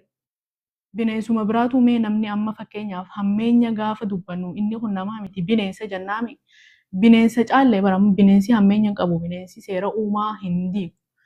Bineensi haa wal nyaatu haa wal miidhu malee waan akkanaatti nuti bineensa caale. Waraabessa tokkotu re'ee nu duraa nyaate jaanii gandi guutuun re'ee duute tanaa jecha waraabessa tokko qabanii dhagaan tumanii ajjeesan. Daa'ima ji'a jahaa yaati. Daa'ima ji'a jahaa nama gudeedee sirraa ajjeese akkamitti gandaan itti gabbaatee seeratti geessuu dadhabda. Bar hawaasni sin gargaaru taanaan waa takkan fiddu kophaa ta'e iyyaa ooltus waa takkan fiddu bar. Lubbuma namaati ubbata. Dubartii abiyuus taatu osoo agartuu osoo dhageessuu arra narra hin geenye jettee callisuun boruu sirra ga'a. Itti aanee dubartoonni ammas hiriyaa takka nama tokkollee maan taane hawaa hundatti himattan qabaachuu qabdan. Furmaata fidees dhiisees nama waa hundatti himattan tokko qabaachuu qabdan tokkoffaa. Lammaffaa environmentii akkasii deenjarii keessa jiraannaan bahuu qabda. Warri si qeebalees dhiisees hawaasni quba si qabees dhiisees bakka dheetu qabaattees dhiistees fiigi bahii lubbuu ta'e qabadhuu bahi qaama kee guutuu qabadhuu bahi. Osoo asiidiin sirratti hin naqamin osoo hin ajjeefamin ajjeefamteetis osoo haqni kee hin dhabamin bahi. Osoo dipireeshinii keessa seentee if ajjeesuudhaaf yaanni osoo sitti hin dhufin keessaa bahi. Bakka dheetu yoo dhabde masgiida dheeta. Beetakiristaana dheeta nama amantii fiitiin garuu lubbuu ta'e qabatteeti boocha. Itti aanee baradha. Baradha. Irra hedduun namaa miidhaa keessatti wanti diduuf faayinaanshalii boru akkamiin tahaa ilmaan kana qabadhee bahee akkamiin tahaadha. Baradhu yoonii fi bultiin hin taanes rabbitu hiree nama tolchaa yoo hireen sii toluu baattee miidhamtees digirii fi maastarsii kee qabatteeti boocha wajjin rakkoon qabu. Boru hin kuftu ilmaan kana hin beeleessitu. Ififis lubbuun dhabdu gabbaatee kararran teessu. Barachuudha roorroo diduudha. Dubartoonni gaafa roorroo didanii nutti bahan immoo jajjabeessuu qabna malee qaanfachiisuu hin qabu. Sigalee hawaasni kana beekuu qaba. Hawaasni dubartoonni gaafa abbaan manaa isaanii itti roorrisee yookaanifuu bultiin isaanii sanitti toluu dhabdee baate jajjabeessaanii. Yoo biizinasii eegalte biizinasiitiin jajjabeessaa, moraalisii jajjabeessaa, baga baate, baga lubbuun baatee ja'anii namatti hin duulina. Namni afaan namaa sodaadha roorroo keessa ta'a. Daa'imman xixiqqoo immoo teenya taate qofaaf osoo hin taane ta nama abbaa feetee haa taatu protect haa goonu haa eenyu. Daa'imman gaafa rakkoo keessatti agarre tiyya jennee haatti lolluu fi isaan humnatti firraa lolan hin qaban. Itti aanee immoo dhiirtii gaafa dubartiin rakkoo tana baatee isinitti himatte akka dhiiraatti akka obboleessaatti dhimmamuu qabdan akka obboleettiitti teessan isin jalatti roorrifamteetti yoo haatanii walirraa dhorkitan malee osoon obboleessa qabuu har'a namni biraanatti roorrisa jechuu yoo obboleessa kiyya ka'ee narraan dubbannee waaqa kiyya naan barbaanne. Yakkamaan yakkamaadha dhiira tees dhalaas nama miinaan nama miidhee nama miidhuu isaa san immoo itti gaafatamuu qaba. Itti gaafatamuu isaatiif immoo gargaarsa barbaanna. Wal gargaaruu, wal jajjabeessuu, barachuu dubartoonni immoo roorroo akkasii keessaa bahuu, hiriyyaa qabaachuu, hiriyyaa yoo qabaachuu baattanillee keessaa baatanii eegas booda saayikaatiristii bira dheetan teeraappii fudhatan fayyaa sammuutiif rakkoon qabu. Wanti guddoon lubbuudha, lubbuu teessan baafadhaa. Yoonii fi dabni isin bira ga'e immoo qaama seeraa bira dhaqaa. Qaamni seeraa gaafa dubartiin fiidee isinitti dhufte immoo manguddummaa osoo hin taane haqa barbaaddii haqa kennaafi nama isii miidheessan seera jala oolchaafi biiroon dhimma dubartootaatii fi daa'immanii feestivaalaa fi dhaabbata garaagaraa beeksisuu fi paarkii ijaaramee eebbisiisanii nu maxxansuu miti kan isinirraa barbaannu. Isinitti dhiyeessuu barbaanna. Gaafa nutti roorrifame dhufnee isinitti iyyachuu barbaanna. Parpazummaan isin achirra teessaniifuu sani. wal ittisuu, wal gargaaruu, dubartoota barsiisuu. Lakkoofsa tokko jira amma yaadadhu dubartoota kanatti miidhaa keessa jiran firii laayiniidha bilbilanii yoon yaadadhe booda suuraa isaa siifin ergaa bilbiltanii achi dhaqu namatti dheexan yoo dhabdan. Akkasiiti miidhaan dubartootaa haala garaagaraatiin jira. Ammaaf odeeffannoon jiru immoo akka addunyaatti kana. Hedduu gaariidha. Daataa qabatamaa agartee fiddee bara 2020 keessa guyyatti average nama 440 dubartii geessaa fi ijoollee dhalaarra shamarranirra ajjeefaman jira guyyatti 440 jechuun amma addunyaa irratti ulfaataadha kun addunyaa irratti miidhaan mana keessaa kunis hedduu hamtuudha. Waan tokko immoo miidiyaa kanarratti wanni tun akka gartee normaal taateetti ilaalamti miidhaan dubartiirra ga'u homatamuu qabdi wanni kana bakka fedhetti raawwatamtu abbaa fedhe raawwatamtu homatamuu qabdi. Yoo sun ammoo homatamne miidhaa biraatiif saaxilti. Waan tokko immoo gaafa Abdii Raggaasaa asiitiin itti naqamee ture san wayi barreessee turte asaantiin. Waanni sana ammoo yeroo dubartiin takka miidhamtu baga miidhamtee jettanii har'a inni dhiira taanaan dubbattanii waan jiru. Ati miidhaa dubartiirra geessuun malee miidhaa dhiirarra geessuuf dubbattu immoo maaliif waan sana akkas jette? Bakka sanitti guyyaa san ni yaadadha. Zayitiin irratti naqamee haadha manaa isaatiin miidhamee jiraa ja'an.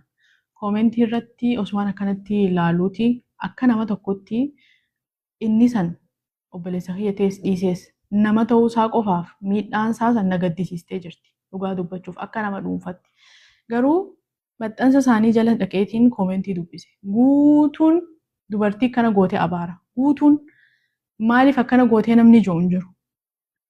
Dubartiin akkanaa, dubartiin bineensaa, maali namni akkanaa hundi sana arrabsaa beete.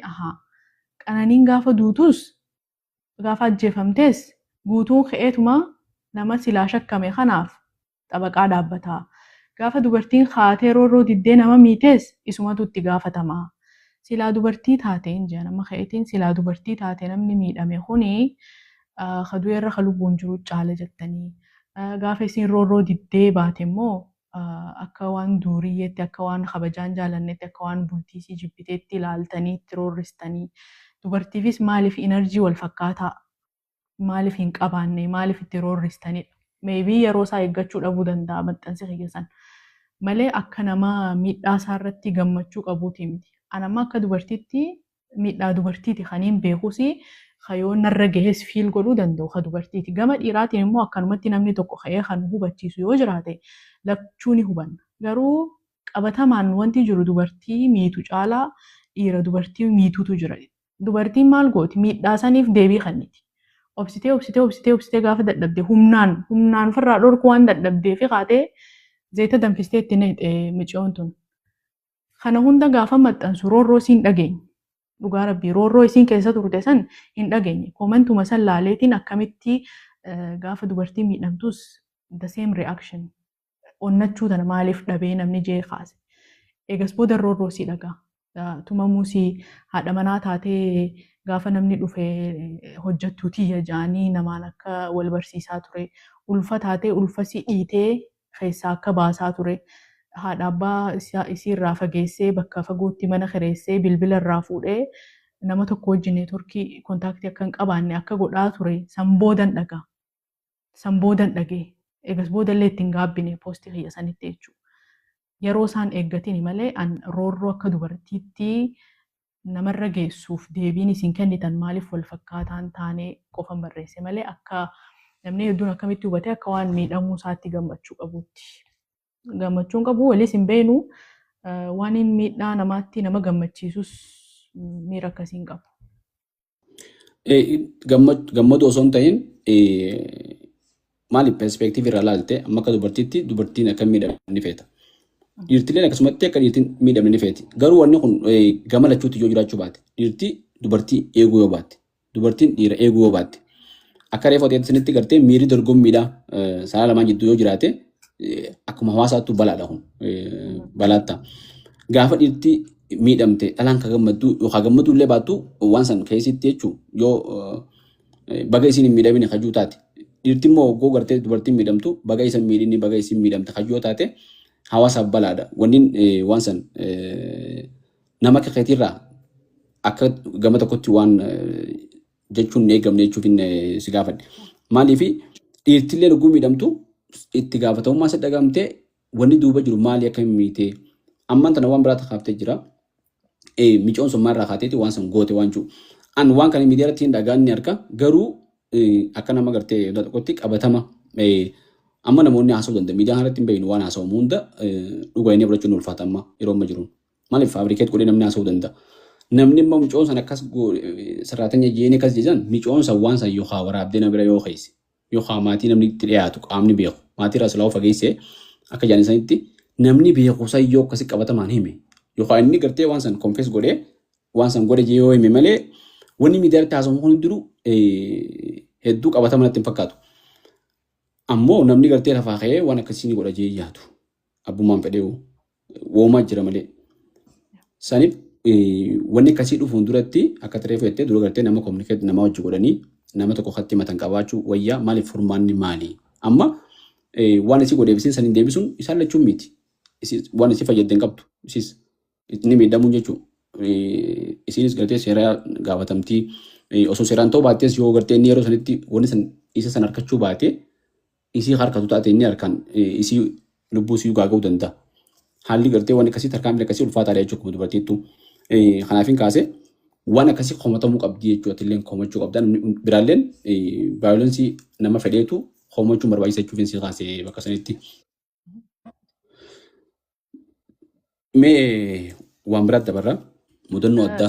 Jalqaba garuu miidhaalee isiirra gahaa turan kanaaf abbaan sii dubbatee jira. Viidiyoo san yoo nagaree sheeriin sii godha. Abbaan sii carraa harkatteetti bilbiltee waan intalti isaatti himachaa turtee viidiyoo itti dubbateetu jira. Qaamaan gaafa manidhaa utuun gahiin biraan gahii wanti seen himatte wanti irratti daraa ture ganama yeroo suubii ganama yeroo ba'u mana irratti qollofee ba'a. Halkan immoo hirreeba. Galgala immoo yeroo nama fuudhee galu Sumayyaan maarkeetii yeroo ittiin jedhanii sarraatanyaa gooti ittiin jedha. Eegii isaan biraa deemanii immoo hirreeba. Halkan reebaa bula. Shugguutii afaanitti kaa'ee doorsisaa bula. Mucaan kun guyyaa tokko natti himachuu hin dandeenye. Bilbilaa guyyaa tokko mucaa maali seemaati. Silkii bilbiltee guyyaa tokko natti himachuu hin dandeenye rakkoo see qaba.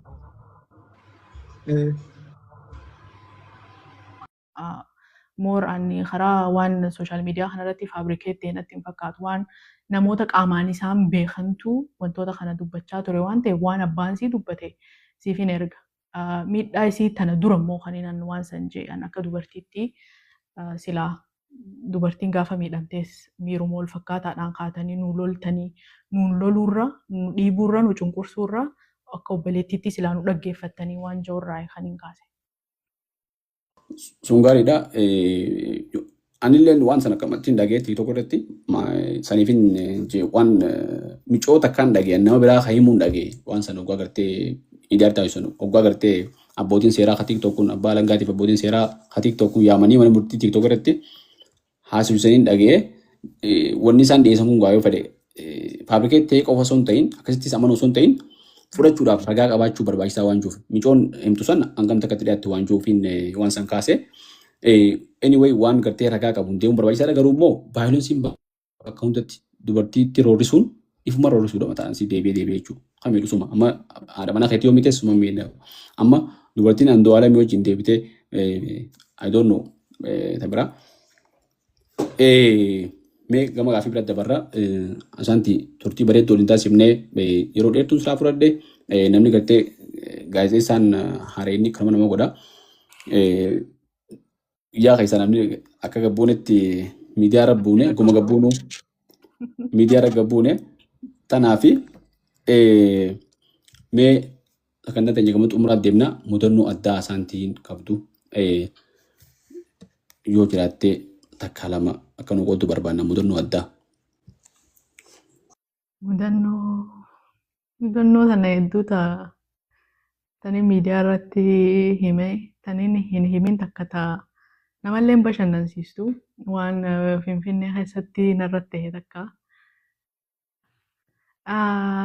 F5 hojjechaa ture gaafa san hojiirraa baaneeti hiriyoonni kiyya kaniin duraan wajji kara manaa galluu na dhiisanii deemanii aaraan akkamiin na eeguu dhaban jee osoo ba'ee deemu lidataa ture waajjirri teessoo isaa lidataarraa Meeksikoo dhufee taaksii salfii qabadhee salfiinaan bakkaan ani itti deemu tun dheertuudha beetee duubarraan dhaabbadhee aduudhaa if jibbeetiin jira aareetiin jira. Taaksiin takka dhufteeti jamoon ture gaafa san. Jamoonash naan jaan salfiin akka jamoo taate ni beekan. Jamoonash naan jannaan hojjeetiin itti lixe. Magajeen itti lixe bakka gaabbinaa duubaa tana mootararra bakka ta'an takka agartee teessoo gaabbinaatti achi garagaltee jechuudha. Achi garagaleetiin taa'ee harka boorsaan qaba. Laastika tokko kaniin saanaa laaqanaa keessa qabadhu tokko jira. Laastika sana akkana qabeetiin bilbila kiyyaas jalatti kana wajjin qabee boorsaa kiyya kana gararraasee jira jechuun bilbila kiyya na garree isaan. Amma jamoonash naan jee hojeetiin gizeen seene hisaaba hawxuu jee. Hin shakkinaan namoota gurguddaa jira dubartoota nama gurguddaa jira nama naxalaa uffatan dhiira nama gurguddaa jira ijoollee jira dargaggeessa jira. Nama lama akka kaappiliitti kan wal hammatanii ta'anii jira. Hin shakkitu hattuu ta'uu isaanii hin shakkisiisan. Amma gizeen seene as sirbirna'u jeetiin akkanatti boorsaa kiyya qarshii 10 keessaa fuudhee qabee taa'uun jira. Hisaaba hawxuu jeetuma gizeenii fi xiqqoo karaa wanti maali UN maal ture Afrikaan Yuuneenii waajjira Afrikaan Yuuneenii akkanatti gaddabarree hisaaba hawxuu jee giseen boorsaa kiyya bane ATM irraa qarshii gusuma wayiniin bitadhe jee 2,200 kana mindaan dheenyuma san seene baafadhee gubbaa jirti. Indaatti hin qasaaqashii jeetuma akkanatti jaakeeta tokko akkana ol qabe jechuudha. Jaakeeta san gisee ol qabe kofoosaa keessa qara tokko jira. Kana maan waraanan jechuudha. Amma harrifadhe. Indaatti hin qasaaqashii maarree jee na hudhe. Gisee na hudhe lubbuun na dhufte shaadaan qabaddamoonni hin iyyamu. Namni kun naan dirmatu jeetiin nama kanatti ilaala namni naa dirmatus hin jiru. Fuudhee na qabeetuma boorsaa kiyya fattishee maallaqa san gubbaarraa fuudhee hanga guyyaa bilbila kiyya nagarree ID kiyya fa'aa baasee kanatti narra darbee makiinaa xiqqoo gisee dallaa Afrikaan Yuuneenii sanachi dabarre makiinaa qaqqabbaneessaniituma keessaa ganna darban. Keessaa ganna darbanii ID kiyyaas akkana gad darbee kute. Hin agarre taargaa taaksii saniitiis handachiin nan martee jirti. Rifadhee anaa akkanatti imimaan bubuusaa darsa kiyya faca'ee lafarraa guurratu namni dhiiraa tokko dhufee minoonash na wannaati naan jee isuma kanaa amanuu dadhabeetiin mana maaluun umaan taane jeenii ayizosh je'ee qabee taaksii irra na kaayee hangam bakka deemuu bakkan itti buujamu achitti na buusee na biraa kutee mudannoo gaafa sanii hin dagadhu akka waan amma taatee takkatti akka waan lubbuun na dabaruu deemtuu takkatti hin sodaadhee ture. Taane tanama babashannansiisan taniin dubbadhe amma dura viidiyoo harka qajeellii sanfaa. Mudannoo ajaa'ibaati wallahi Finfinnee keessatti waan akkana hedduu nama mudatti. Finfinnee keessatti oggaa adda isa dubarraa mata qabatanii isa dhufanii jechuun amma namni yeroo makiinaa agartee akkasitti daddaabbattu san qullaa fakkaatanii fa dhufanii shanyaanuu fa'aa siin jaan namni makiinaa mana makiinaa biraa tana fa'aa. Ati wooma gaarii yaadde teessuma seentaa oggaa achi deeman ammoo isaan waan akkasii nama mudata. Hanga wayyaa bilbila keenya agarreef malee jechuun waan biraatti illee godhuu danda'a yeroo sanitti immoo siinqotanii illee waan biraa godhuu danda'a. Makiinaa guutuun hattuudha jechuudha kana jechuun uffatanii deeman malee hedduu ulfaattuudha. Harka dhiiraatii fi dhalaa kam dura qaqalaadha. Harka dhiiraatii fi dhalaa kam dura qaqalaadha.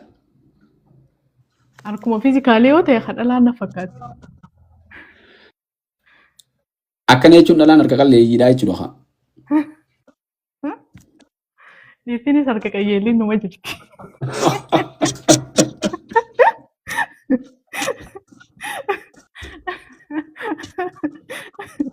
Dhimma jechuma kana na jechisiisuu barbaadde.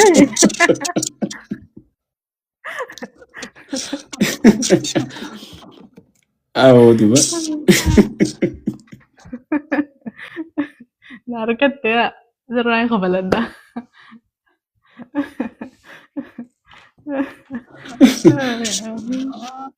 Tagaafa kan nagoota usuraan kafalanne ganaa sirraa kafalachuu maaliif? Oomfii walii goona sana. Maali mee rakkoon maaliif katanatti arraba keetiitu arraba bakka sanni waan san jechuuf hin uumin immoo maaltu jechuus dhorkame? Wallahi jecha takkichaa kana maaliifin akka jechuu dadhabe naan galle gaafuma sanuu. Jechuu dadhabuu kiyyaas gaafuma saniin ifa gareen. Jecha kana jechuun danda'u gaafuma saniin ifa gare. Yeroo meeqarra deddeebi'eetiin seete yeroo meeqa. Akkana jee akkas jee kaameramaaniin laa dura fidi naan jetti. Yaa dura laa dura fidi. Haya dhaabbanni Afrikaan Holding Group ayyaana qillee sababeeffachuudhaan namoota harka qayyeelliif deeggarsa godhee jira Uudii Muusaa. Qayyeellii miti qayyeellii jee ammallee jechuu hin danda'u. Qayyeellii miti kaan jee naan jetti jechuu dadhabee dirqii meeqatti taboodaa dhuggumee qarra deddeebi'ee naa ja'amti. Jechi tokko tokko numa jira arrabni keessii jechuu hin dandeenye. Akkasuma fakkaatti kana jechuu hin danda'u. Amma hundi dandeessu booda as dandeessu yoo dirqiidhaan itti takka takkatti jettee dandeessu. Yoon itti yaade ni danda'u. Kanumatti dubbadha jee hin danda'u. Ayyee dhugaadha. Turtii bareedduu wajjin taasifnee woomsan si afaanii baasuudhaaf tirikii kana si qopheesse reefuma naa dhufte kan si baatti eegumaan sagantaa taannoo wanta jee booda naa dhufteetiin si qopheeffadhee dhufee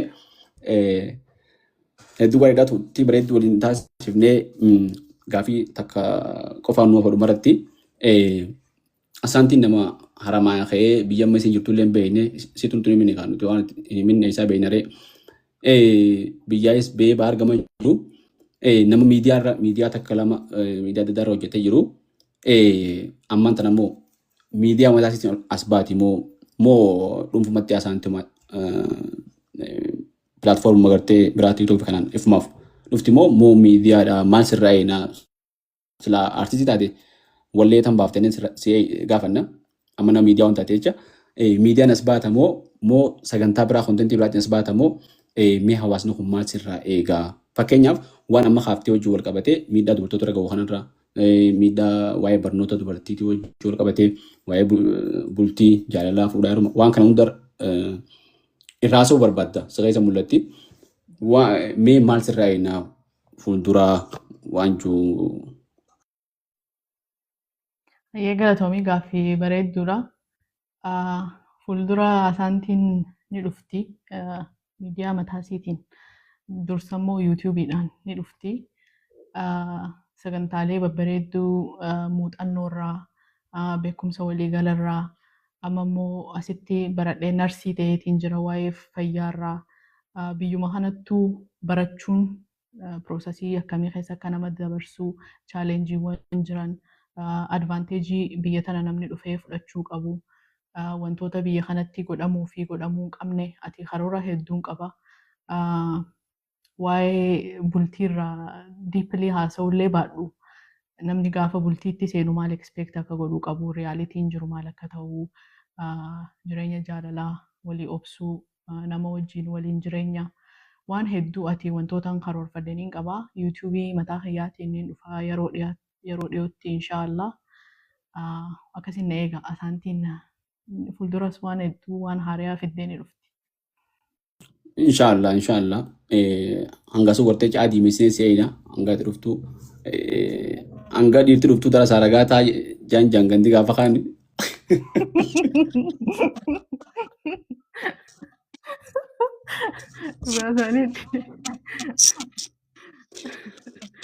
amma tunillee darasaa bira yoo geesse dubbii yaa'ii bira nu dhalti darasaan dhiiraa miti mooyyee namni gaafii haasaa beekan.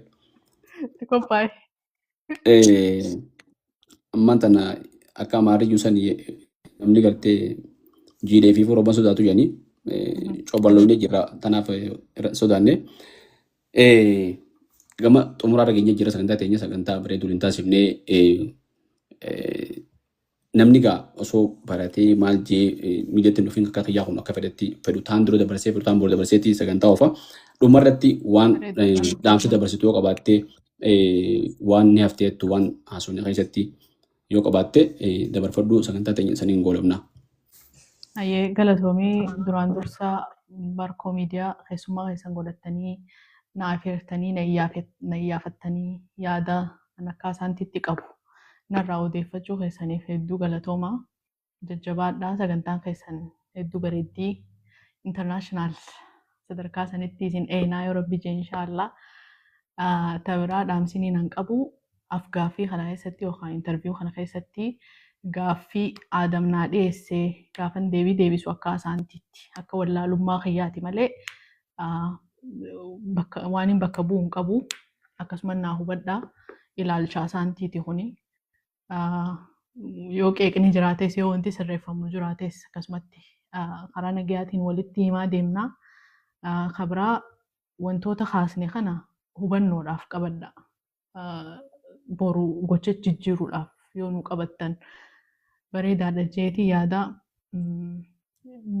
tabraa alhamdulillah rabbiin galateeffadhaa warra kiyya haadha abbaa kiyya haala kanaan na guddisuu isaaniitiif obboleeyyan kiyya abbaa manaa kiyya hiriyoottan kiyya hundi keessan galatoomaa asaantii ammaas jirtu kanaaf hundi keessan gahee qabdanii takkasiiti.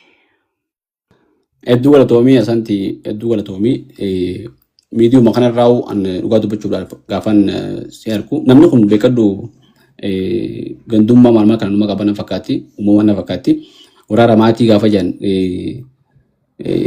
nama gaazexeessaa ni qabna jee yaanne jechuun dubartiin gaazexeessituatu hin qabne jee yaanne garree waan qabu hedduun gammadee sammoota sammuu miidiyaa jirtus gartee haramaa bakka buutee yeetiin dhalchee ta'a namni maaliif feemasa waan qabnu jecha namni hundi feemasa qabaachuun dirqama amma gandi hundinuu gandi keenya ni qaba kanaafuu nuti irraan kaanne hedduu galatoomii turtii bareedduu waliin taasifne kabajamtoota daawwattoota keenyaa turtii asaantii maamuu waliin taasifne kanarraa asirra goolabna viidiyoo keenya kana laayik godhaa sheer godhaa chaanala barkoo miidiyaa sabskiraayib godhaadhaa jajjabeessaa isin jenna asaantii immoo gama tiiktooksiitiin gama adda addaatiin ni jirti isiinuu bakka hunda hordofaadhaa isii waa'ee duraa barattanii waa'ee hedduu keessa jira nama aarri isii gartee miidiyaa duuba yoo taate malee miidiyaa duratti naartuu ammallee isiitiifuu nama addaati sagantaa irraa isii wajjin taasifnee asumaan goolabna fuulduratti ammoo akkuma isin jettee isinis miidiyaa isiitiin dhuftii san durattis sagantaa adda addaa qabiyyee adda addaa irratti waa'ee dubartoota keessaafuu waa'ee barnootaa waa'ee akkaataa fuudhaa heerumaa waa'ee hiikaa heddummaatu jira umrii malee heerumuu jira miidhaa dubartoota irra gahuu fi waan dubartoota wal qabatu irratti waan hedduu isii wajjin taasifnu jira qabannee isin dhiyaannaanii yoo isin nu ayyamtu taate sagantaa irraa asumaan goolabnaa nagaan nu turaa isin jenna. Asaantii nagaan nu turii biyya jirtullee hin beeknu bakka jirtu san nagaan turii nagaan nu jiraadhu guyyaa biraa walitti deemna hedduu galatooma. Galatooma isinillee ulfaadha. Ayyaa salaamu alaikum warahmatullahi wabarakatuh. Waalaikum salaam warahmatullahi wabarakatuh.